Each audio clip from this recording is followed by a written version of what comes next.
J'ai soif de ta présence, divin chef de ma foi.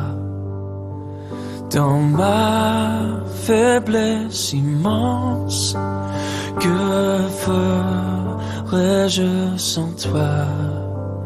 Chaque jour, à chaque heure, j'ai... Des bonnes nouvelles, frères et sœurs. C'est vrai qu'il y en a. On entend des bonnes nouvelles aujourd'hui, mais nous entendons aussi des nouvelles qui ne sont pas très agréables. Et heureusement qu'on a un Dieu, un Seigneur sur qui nous pouvons compter et qui veut nous dire et apporter des bonnes nouvelles. Et au travers de cela, il nous a donné sa parole que nous possédons, bien sûr, et par laquelle il transmet donc sa pensée, donc aux uns et aux autres aussi. Et de façon aussi, il s'adresse à chacun de nous par sa parole, de façon personnelle, mais il s'adresse aussi à son Église, qu'elle soit donc ici ou ailleurs. Et ce matin, c'est avec donc l'apôtre Paul, dont notre frère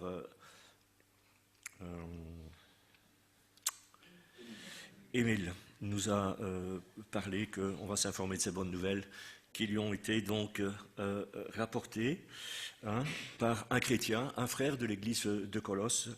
Et à ce moment-là, l'église de Colosse, lorsque ces événements se passent, n'est plus qu'une petite bourgade, alors que c'était une ville qui était fortement riche et qui était importante.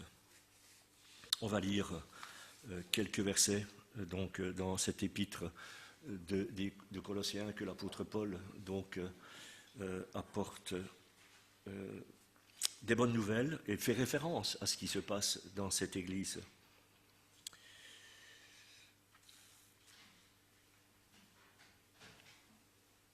Je lis dans Paroles vivantes.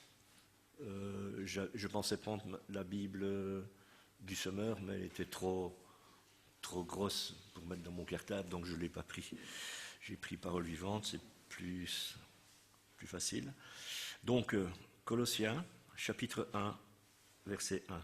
Paul, envoyé de Jésus-Christ par la volonté de Dieu, et Timothée, son frère, aux saints et fidèles frères qui, à Colosse, sont en communion avec Christ. Grâce et paix vous soient données de la part de Dieu, notre Père.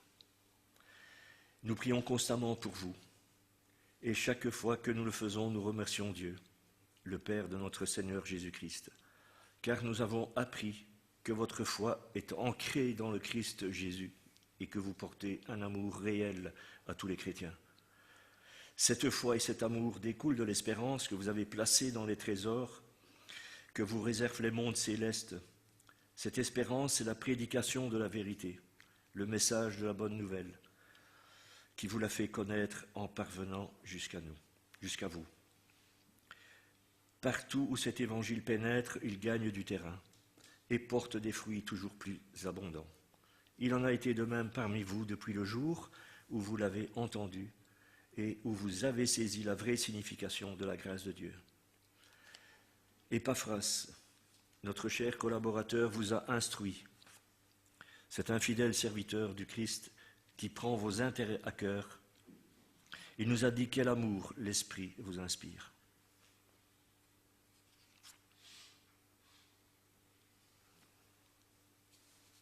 Alors on se resitue. Colosse, c'est une ville qui aurait été située aujourd'hui dans la Turquie. À ce moment-là, on disait l'Asie mineure, pour se situer un peu géographiquement. Et ce que nous venons de lire, donc, c'est une lettre que l'apôtre Paul envoie donc, aux chrétiens de cette église et de l'église de Colosse, mais en même temps à nous ce matin. Il y salue les frères et sœurs parce qu'il a entendu, on vient de le lire dans ce dernier verset, les nouvelles d'Épaphras.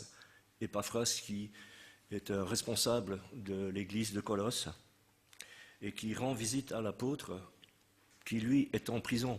L'apôtre Paul n'est pas celui qui à visiter Colosse, il lui envoie du courrier, mais l'apôtre est celui qui a implanté d'autres églises comme d'autres petites assemblées qui se trouvaient donc dans cette région-là. Et comme Épaphras rend visite à Paul qui est en prison à Rome, il lui raconte ce qui se passe dans son église. On peut dire que l'apôtre Paul est quelqu'un qui aime l'église comme le Seigneur aime son église et comme nous devrions aussi, nous devrions aimer notre église. Il aime cette église de Colosse comme les autres églises aussi. Il est quelque part un implanteur. Et si on va plus loin pour fouiller, on va se rendre compte de ce que l'apôtre Paul a fait. Alors, ce qu'il a entendu d'Épaphras, comme on vient de le lire, il va le mettre par écrit. Et quelque temps plus tard, Paul va envoyer cette lettre à l'église de Colosse. Et dans cette lettre, surtout au début, comme on vient de le voir et de le lire ensemble, ce sont que des éloges. Ils ne disent que du bien de cette église par rapport donc aux frères et sœurs de cette assemblée. Ils soulignent les bons points de cette église. Nous pourrions déjà, en pensant à cela, nous poser une question par rapport à nous-mêmes, à notre église. Imaginons que l'apôtre Paul nous aurait visité. Quel compte-rendu aurait-il pu faire de notre assemblée, de notre église? Qu'en dirait-il? Ou bien, si on lui avait fait un rapport, aurait-il entendu des bonnes nouvelles? Quand on partage quelque chose, lorsqu'on se rencontre dans la pastorale, lorsqu'on a un rendez-vous dans la pastorale, des rendez-vous qui se déroulent une fois tous les mois, une fois par mois, eh bien, on fait un tour de table et on se rend compte alors, quand les uns et les autres disent quelque chose de leur église, de leur communauté, que c'est souvent des bonnes nouvelles. Et c'est bien, on fait un compte-rendu quelque part de ce qui se passe, de la vie qu'il y a dans les églises. Et ainsi, on apprend à se connaître et à se découvrir. On utilise pour cela, on pourrait utiliser pour cela des critères, et on pourrait les retenir, les critères, pour évaluer la réputation donc, de l'Église. Prenons le cas de notre Église ici, à Carnières. On pourrait prendre quels critères que pourrions-nous dire pour dire quelque chose sur l'Église? Qu'est-ce qu'on pourrait avancer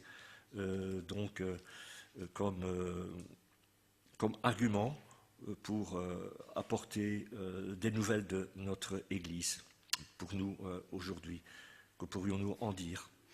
On sait que l'apôtre Paul est un spécialiste de l'Église, mais bon, même chose avec la vie que l'on a dans notre assemblée, dans l'Église, que pourrions-nous en dire? Sur quoi on s'appuierait pour évaluer l'Église? Quelqu'un a envie de donner un exemple, peut-être? Comme un peu dans cette lecture que l'on a fait.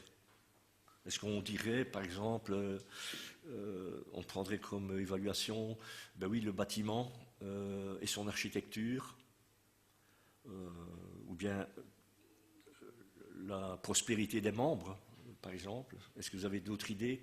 Qu'est-ce qu'on avancerait? Qu'est-ce que vous pourriez avancer comme critère pour dire, tiens, voilà, en parlant avec d'autres, notre église à Carnières, c'est ceci, c'est comme ça, on vit ceci. Pardon? La fidélité. Oui, la fidélité, c'est ça. La performance, hein, la prospérité des membres aussi, dans le sens spirituel.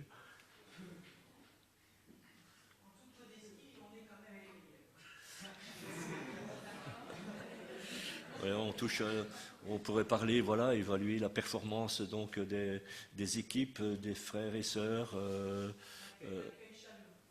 l'accueil, voilà, oui.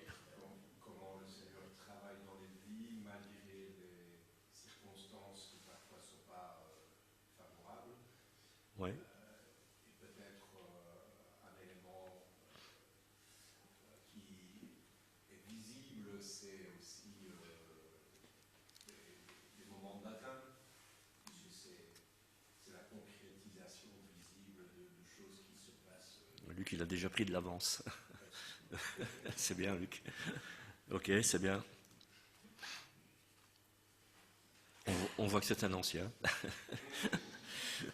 La performance donc des équipes aussi, on pourrait parler sur le nombre de participants et la régularité. Voilà. Bon, ça a été plus facile. Hein.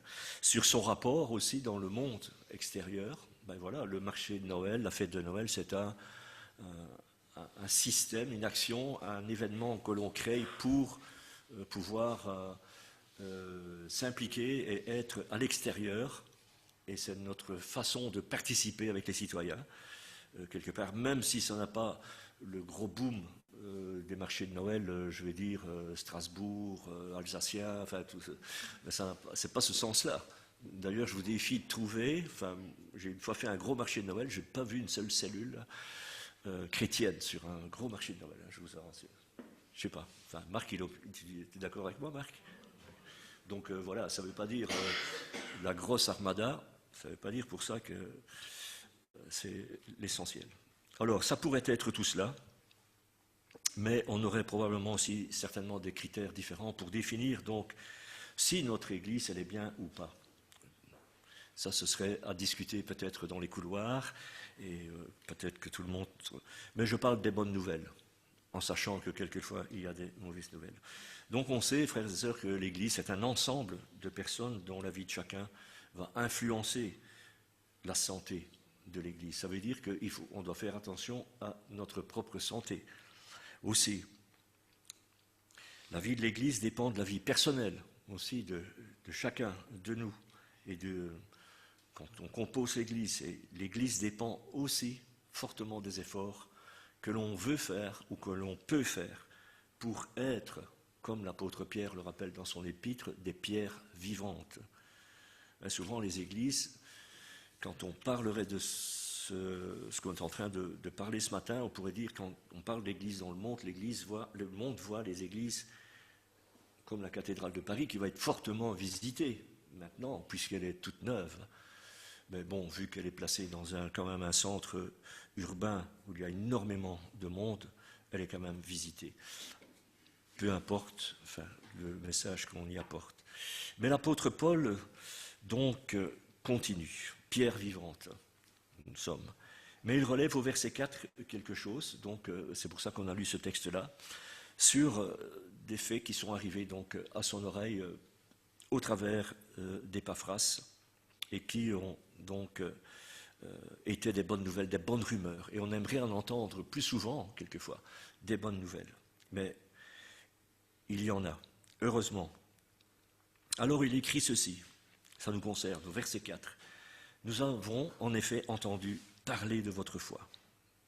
Alors voilà qu'il parle de la foi, de la confiance en Dieu qui traverse le pays, qui traverse la région de Colosse et qui arrive aux oreilles des autres et qui arrive jusque Paul. Et on pourrait se dire aussi quelque part que c'est bien de parler de la foi et de la confiance en Dieu, parce que foi, on pourrait se dire, tiens, qu'est-ce que ça veut dire la foi? Si on parle, c'est un langage, des mots que le peuple ne va pas comprendre, mais qui donc peut amener quand même un regard vers Christ. C'est bien de se rappeler aussi, frères et sœurs, que l'Église, dans son ensemble, avec les critères que l'on a fait, ce n'est pas seulement un beau bâtiment, donc son architecture, comment elle est placée, que ce n'est pas seulement que des gens qui se retrouvent, que ce n'est pas comme un CPAS, que ce n'est pas non plus une infirmerie, que ce n'est pas, je veux dire, un club, non plus une salle de banquet, une salle de concert, ni non plus une station où on peut faire le plein spirituel. Ça peut être tout ça, bien sûr, à certains moments, ça l'est, mais c'est plus que ça. L'Église, c'est le rassemblement des uns et des autres qui croient, comme Luc l'a avancé, c'est un cheminement, qui croient, c'est le rassemblement de ceux qui ont la foi, qui ont la confiance en Jésus-Christ dans leur vie et pour leur vie. Et cela dans toutes les circonstances et dans leur quotidien et dans notre quotidien. Peut-être qu'on pourrait se dire que c'est banal de parler de la foi aujourd'hui, de parler de ces choses qui sont essentielles de nos jours. Et pourtant, frères et sœurs, sans la foi et sans cette confiance que l'on aurait en Christ et que l'on met en Dieu, eh bien, il n'y aurait pas d'Église. C'est ce que l'apôtre Paul veut relever et qu'il relève quand il dit qu'il est de tout cœur avec ses frères et sœurs, il les encourage, il se réjouit de leur stabilité spirituelle. Il dit un peu plus loin, « Je suis avec vous en esprit, voyant avec joie le bon ordre qui règne parmi vous et la fermeté de votre foi en Christ. » Voilà encore un critère qui analyse la situation de l'église de Colosse. Est-ce qu'on se retrouve, nous, dans cette descriptif de l'église et de l'assemblée? Nous savons que nous sommes en esprit les uns et les autres lorsque on partage des moments, et je suis certain que pendant les jours qui s'écoulent sur une semaine, beaucoup d'entre nous, et la plupart, on pense à l'église, on pense aux uns et aux autres, c'est certain. Alors on est dans le cadre de ce que l'apôtre Paul écrit quand il dit « Voyant avec joie le bon ordre qui règne parmi vous et la fermeté de votre foi en Christ », on est dans ce schéma-là. Je suppose qu'on est tous contents et heureux quand il y a des personnes qui viennent au Seigneur, lorsque l'on vit ça dans la communauté, qui viennent au Seigneur, et après le deuxième pas, qui se maintiennent dans la foi, qui s'enracinent dans la foi et qui persévèrent dans leur foi, dans laquelle ils viennent de s'engager. Ça, c'est encore une des facettes de la vie de l'Église. C'est vrai que il y a d'abord la venue à Christ. On a entendu parler, et puis on vient vers lui si le cœur est ouvert. Et on arrive alors dans cette foi et dans la confiance. Et puis on rentre dans la conversion. Quand on a compris cela, on a déjà fait un pas, puis on en fait un deuxième, on rentre dans la conversion, c'est-à-dire qu'on s'ouvre à Christ. On rentre dans la continuité de la démarche que l'on a entamée. Chacun en a fait ce cheminement-là, chacun en a fait ce chemin-là. On est tous passés par ces étapes-là, à moins qu'il y aurait manqué une étape. On peut y réfléchir. Et dans ce cheminement-là, on doit rester prudent, comme les chrétiens de Colosse. Je fais une parenthèse, pourquoi l'apôtre Paul leur écrit cela? Eh bien parce qu'ils étaient confrontés à une hérésie, déjà dans l'Église.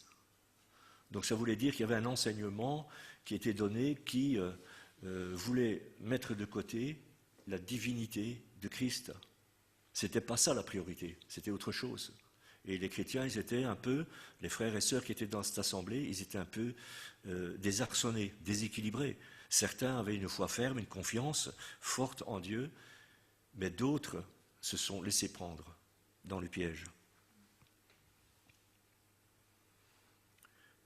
On s'enracine et on continue dans l'enracinement, en restant prudent de ne pas se laisser noyer et submerger par les mauvaises nouvelles qui peuvent arriver. On a parlé de bonnes nouvelles, de mauvaises nouvelles. Et dans l'Église, quelquefois, il peut y avoir, je ne dis pas dans celle-ci, mais il peut y avoir des fausses nouvelles et des mauvaises nouvelles. Ne pas se laisser submerger par les vagues de la météo maussade spirituelle, aussi de notre monde. Et cette météo maussade de notre monde, même au-delà de la partie spirituelle, annonce d'autres tempêtes qui peuvent ébranler, qui peuvent angoisser, qui peuvent stresser, qui peuvent nous mettre dans un schéma et dans un carcan d'angoisse, de tristesse.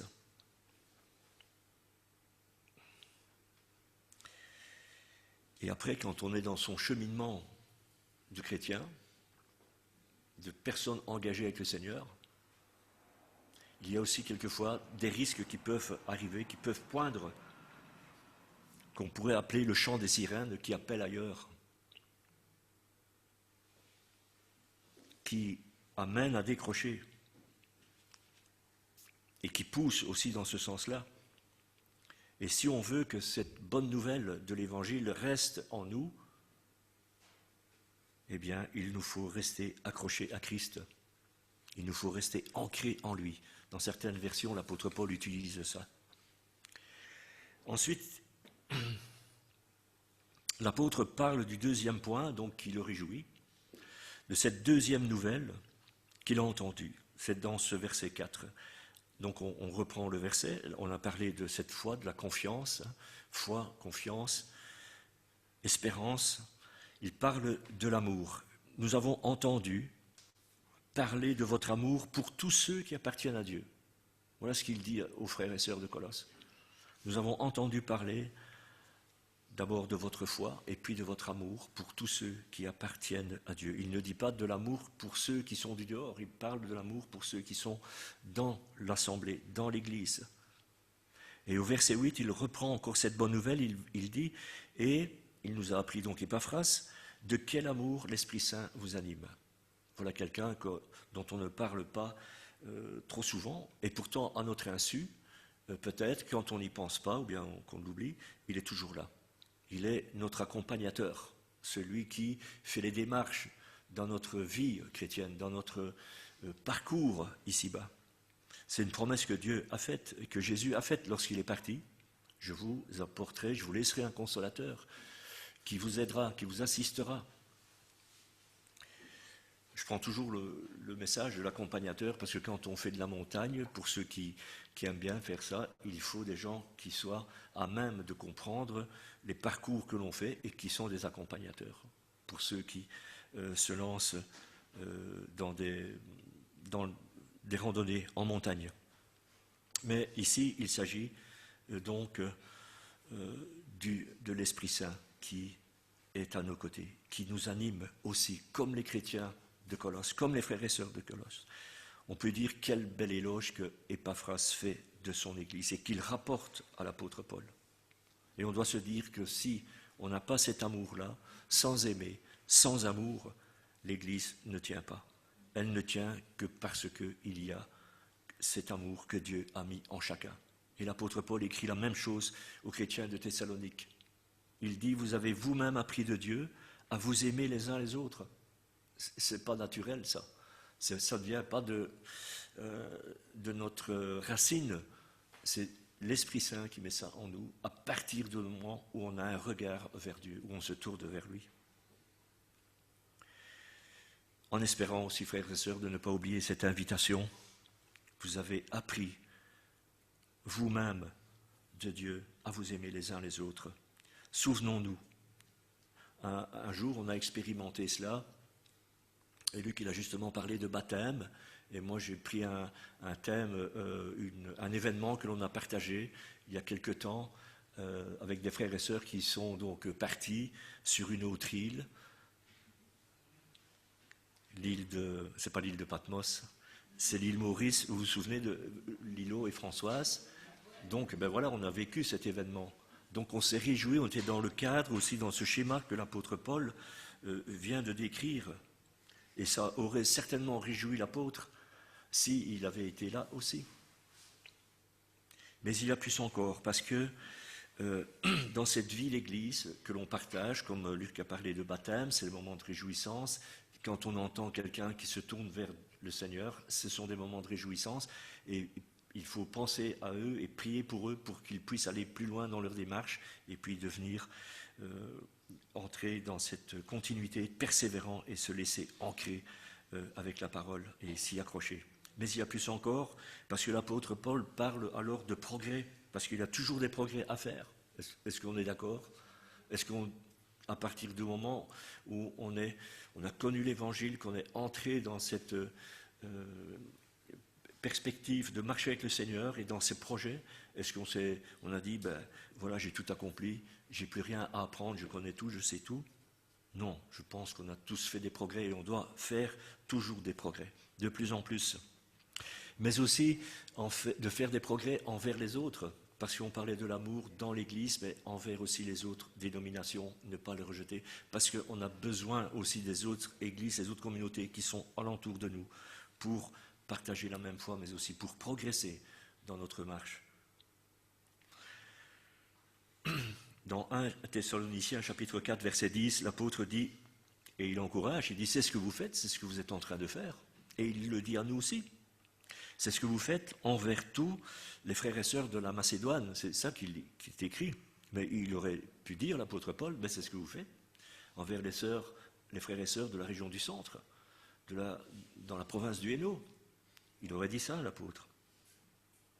Il dit que c'est bien, alors qu'il faut faire le très bien.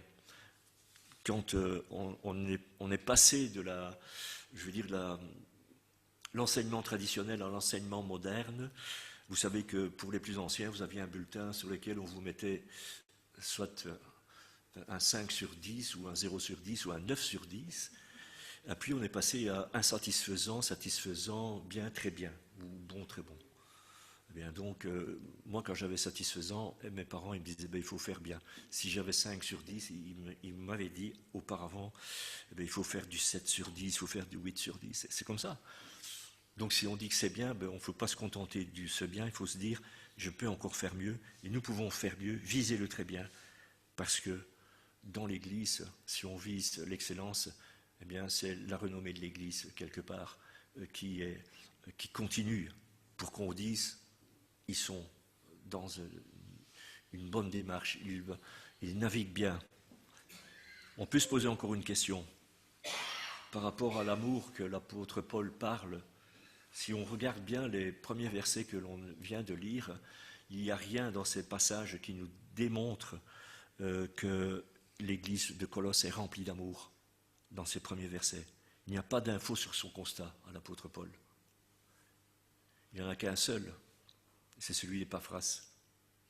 Épaphras, il montre par son choix d'aller vers l'apôtre, vers Paul, en prison, mais bien sûr parce que l'histoire nous dit que quand on fouille que l'apôtre Paul est en fin de vie.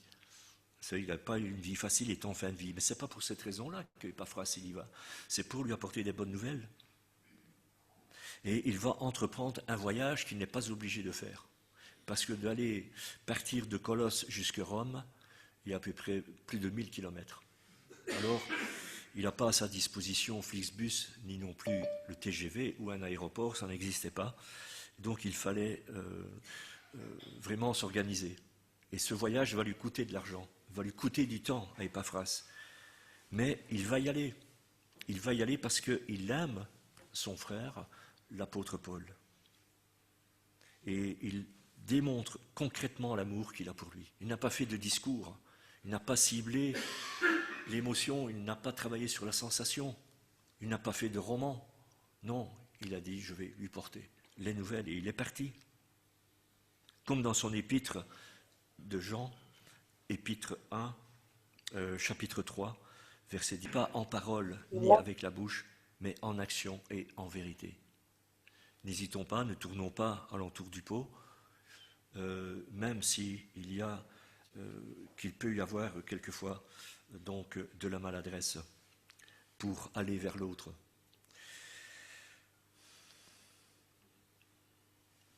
Et si la parole, et comme l'apôtre Paul, ou bien le Seigneur nous rappelle toujours d'aimer notre prochain comme nous-mêmes, ou bien d'aller vers ceux de l'Église qui sont avec nous, que nous côtoyons lorsqu'on se rencontre, et qu'il nous invite à le faire, c'est parce qu'il reste du chemin à faire, c'est parce qu'il y a toujours des progrès à faire.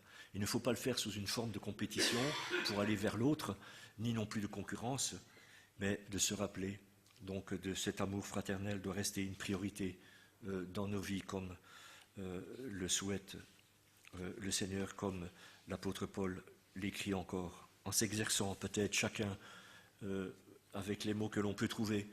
Et je dis quelquefois, s'il y a un dérapage en allant vers l'autre, pour dire quelque chose, pour partager quelque chose, si on ne sait pas bien le communiquer, ou bien qu'il a eu un petit couac, et si l'autre est dans la même démarche, la même perspective, il y a alors le pardon qui peut tout arranger, qui peut remettre les choses à plat, et la situation pourrait alors être vite rétablie. Il faut, comme on dit, qu'il y ait du win-win dans les échanges, que ce soit du donnant-donnant pour se fortifier l'un et l'autre. C'est encore une bonne nouvelle. Et puis le troisième point que l'apôtre Paul parle, c'est écrit le mot progrès est utilisé dans la version Summer, pas dans la version que j'ai, ni dans l'autre, mais on discerne, si je reprends le texte, au verset 6 et au verset 7,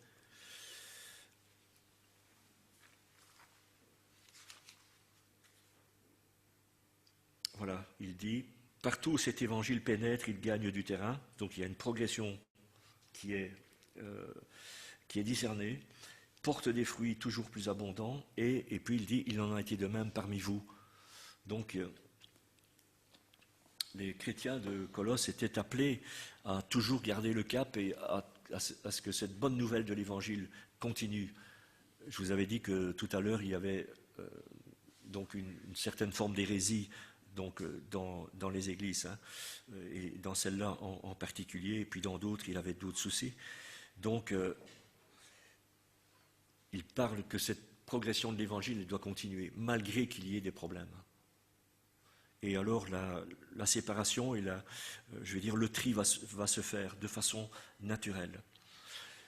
Ils ont rencontré Christ, le descriptif du progrès. Ils ont rencontré Jésus. Ils se sont tournés vers lui. Ils sont passés par la nouvelle naissance. Et alors ils ont cette foi et cet amour pour les autres, pour ceux qui sont avec eux dans l'Église, ceux qui ne marchent peut-être pas fidèlement, on va dire, mais cet amour reste, il porte du fruit pour Christ. Plusieurs sortes de fruits sur les arbres. Hein. Chaque arbre a sa particularité, mais il y a plusieurs sortes de fruits. Ils marchent ensemble et deviennent dans cette Église comme une coopérative. Aujourd'hui, c'est bien de se mettre ensemble, on est plus fort. On le voit dans le monde. Le monde est quelquefois à même de mieux discerner ses faiblesses. Donc, je parle dans les sociétés. Donc, ils s'associent, ils s'allient. Et les chrétiens, c'est la même chose aussi. Dans l'Église, il faut marcher ensemble et rester dans cette perspective. Comme une coopérative agricole qui a travaillé la terre, ils ont semé, ils ont entretenu pour qu'il y ait une récolte, pour qu'il y ait du fruit. Suite à ce travail, pour qu'il y ait du fruit. Ils croissent, ils grandissent.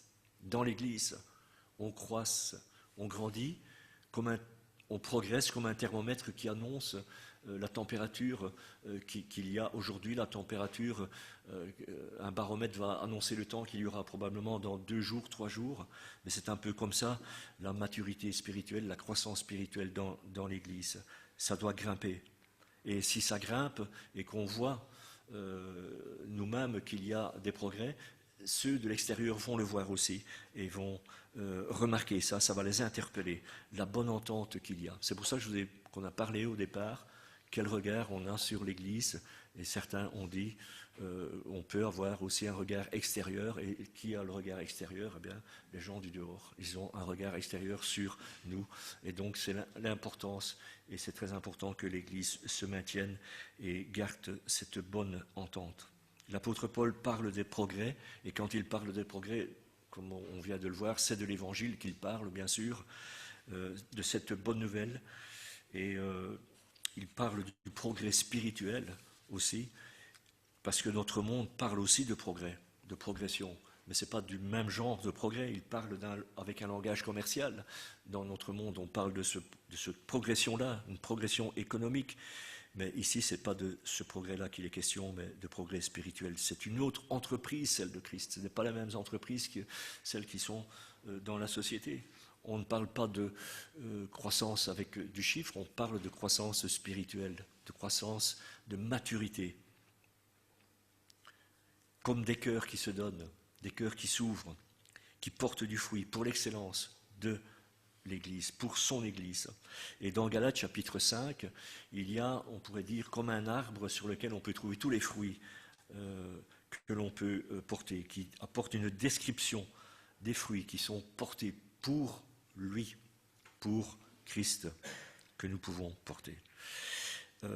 On a fait tout à l'heure, il y a eu un verset qui est apparu avec toutes les parties négatives, je ne sais plus dans quel passage que c'était, enfin c'était apparu sur l'écran, mais ici il s'agit des fruits que l'on porte pour le Seigneur, et ça c'est quand on est dans le progrès de notre vie avec lui et pour lui, avec l'Esprit Saint qui nous assiste, et tout ça, ce sont des bonnes nouvelles dans lesquelles il faut se réjouir, et comme Si l'apôtre Paul les aurait entendus, ce qu'on vient de dire, ce qu'on partage dans l'Église, eh bien, il s'en serait réjoui aussi. Et puis, le Seigneur aussi se réjouit de cela, puisqu'il aime son Église. Qu'elle était d'avant ou qu'elle soit celle d'aujourd'hui, il l'aime au même titre qu'auparavant. Et il entend tout ce que nous disons, il voit tout ce que nous faisons, puisqu'il est le Dieu tout-puissant. Et il se dit peut-être en nous regardant que nous progressons, que nous grandissons spirituellement. Il se dit peut-être, ils sont d'un même cœur, en regardant l'église de Carnières, en regardant l'assemblée de Carnières. Ils marchent dans la foi, ils se renouvellent, ils se responsabilisent, ils grandissent en maturité, ils prient ensemble pour faire des progrès, ils persévèrent dans leur foi, ils se fortifient et il se dit, c'est certainement mon Église. Alors, frères et sœurs, que le Seigneur nous fortifie dans notre espérance et peut-être aussi dans nos questionnements, parce que ce n'est pas inutile d'avoir des questions, c'est bien de toute façon de se questionner et de progresser alors quand on trouve des réponses aux questions que l'on peut se poser. Que le Seigneur donc puisse le dire encore dans les jours qu'il nous prête vie et en attendant son retour qu'il puisse dire cela, que nous sommes dans un bon cadre de vie spirituelle et que nous puissions continuer à progresser. Sous la pression, sous la tension,